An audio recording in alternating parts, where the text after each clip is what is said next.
Hello, and welcome to the Kathleen Spracklin podcast, where I'm doing a series on the Zettelkasten in the most minimal way possible.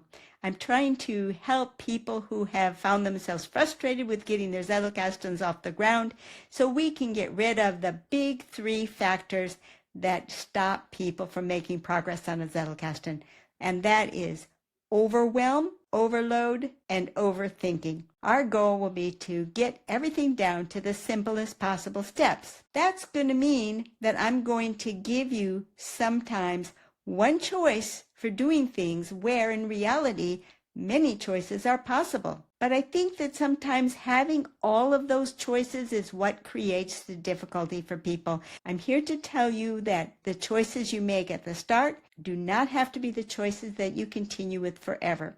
So you're safe in doing things the way that I specify just to get you up and off the ground. Beyond that, you can go forward using any system you desire once your confidence has been built and once you know personally the value of having a Zettelkasten. Well, what we're going to cover today is we're going to pick up where we left off after the first step. This is a revision to the step because I received some wonderful comments from you. Many of you gave me some great suggestions, and I got some special value from several of you. I want to call out especially Paula and John and Nathan, but there were others too who gave me excellent suggestions, and I don't mean to slight you. This is a new series, and I do appreciate having some suggestions right from the very start so that I can get off onto a solid footing that will help as many of you as possible. The goal here is to make a Zettelkasten ridiculously easy. This series is especially targeted to people who have read, purchased, or even just heard about this book, Internet Zettelkasten by Scott P. Shepper. He's the one who brought me the analog system of creating a Zettelkasten, and it's totally changed my life. He's my guru, but some people get a hold of his book and just stall out from the very get-go. Others dive into the book and get just so far and get hung up, and others just get trapped in that overthinking approach. So we're going to cut through all of that with this minimalist system and get you a working Zettelkasten. So without further ado, let's head over to the down-facing camera and I will show you this next step in the process. See you over there. Okay, in step one, I had you focus on working with a book. Although we did say these same techniques will work with videos, lectures, many other sources. But we're going to start with a book just for simplicity. And to review where we were with step one, I had you take out a file card. I like size 4 by 6. What I had you put on the front of the file card was the title of the book, the author, and the reason you were reading the book. And on the back side, I had you taking notes on the book, anything that really jumped out of you that you wanted to remember. I suggested that you include the page number and the information. The information could either be a quote from the book, or it could simply be your observation of what you read in the book that in your own words. Now, what we didn't talk about in the first step, and what we will do now in the second step, is talk about what kind of card do we have here. We will see that a Zettelkasten has a few different types of cards, and this is the first one that we're encountering in our minimalist series. It's about a book, so we could just call it a book card.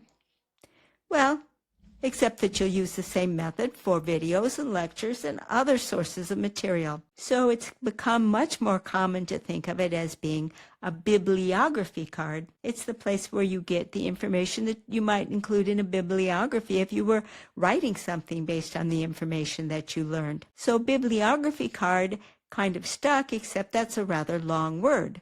And so it has been commonly shortcutted to the point where most people simply refer to this kind of a card as a bib card, just B-I-B, bib card. And it's the place that you're going to collect and gather information that is unique to one source. The power of a bibliography card is that it keeps together in one place all that you gained out of that reading of that one source. So that is a valuable association mechanism for keeping the book material together as an integrated unit.